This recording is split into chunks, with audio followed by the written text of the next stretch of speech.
Happy Monday, everybody. Welcome back to Headlines. My name is Wes Austin, and these are today's top stories.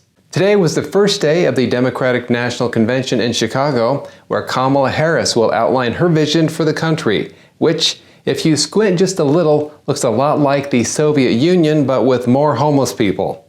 If you're bored and you live near Chicago, you should go check it out. I'm sure you'll be safe, as long as you're in an M1 Abrams tank.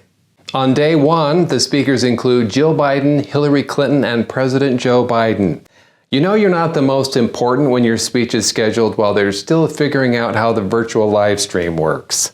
Putting Biden, the sitting president, on day one of the DNC is basically the Democrats' way of saying, look, you guys were right. We messed up with Biden. He was terrible. But you can trust us on Kamala. It's like they're trying to sell you on Kamala the same way your phone company sells you a new plan.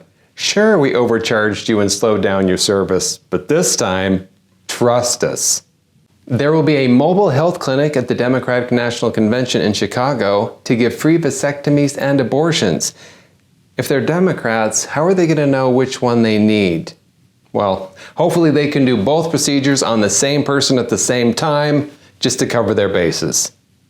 California is advancing a bill, AB 1840, that will give illegal migrants taxpayer-funded home loans through a California Dream for All loan program. Well, why stop there? I'm sure there's a little bit more you can do for them. Imagine the application process. Do you have a Social Security number? No. Great! Here's your interest-free loan.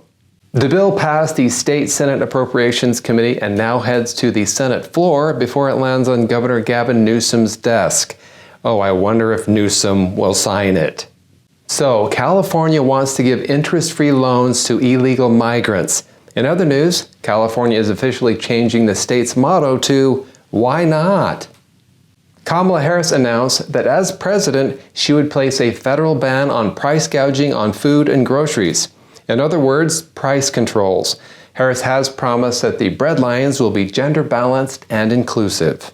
Several media outlets are criticizing her price controls idea, despite the fact that it came from Kamala. The Washington Post said, it's hard to exaggerate how bad this policy is. CNN criticized Harris's price control plan as well.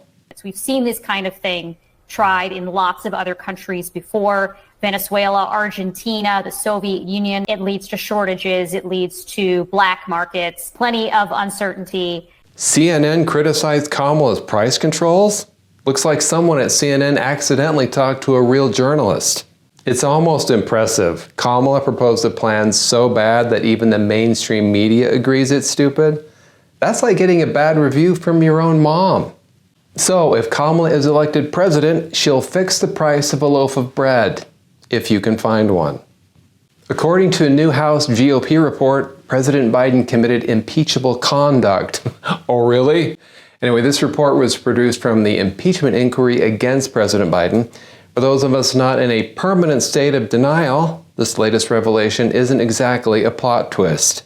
Their report cites overwhelming evidence of a conspiracy to monetize his position. The report alleges that since 2014, the Biden family received over $27 million from foreign sources and leveraged Biden's vice presidency for over $8 million in loans that remain unpaid. Republicans found that the Biden family took out $8 million in loans from Democratic benefactors that still haven't been paid back. So technically, they're running the world's most successful GoFundMe. Months of painstaking investigations and hearings, millions in foreign transactions, and now Biden's not even running? That's like binge watching a whole season only to find out the show got canceled. The Supreme Court, in a 5-4 vote, blocked the Biden administration from enforcing a new Title IX rule that many argue would have allowed men in women's sports. Let me break this down just a little. That means that 5 justices know what a woman is. This rule, effective August 1st, expanded the definition of sex discrimination to include gender identity and sexual orientation.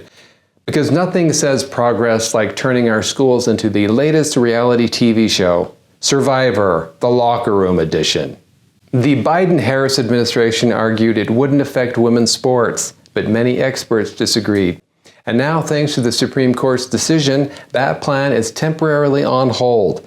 like Joe Biden trying to remember where he is.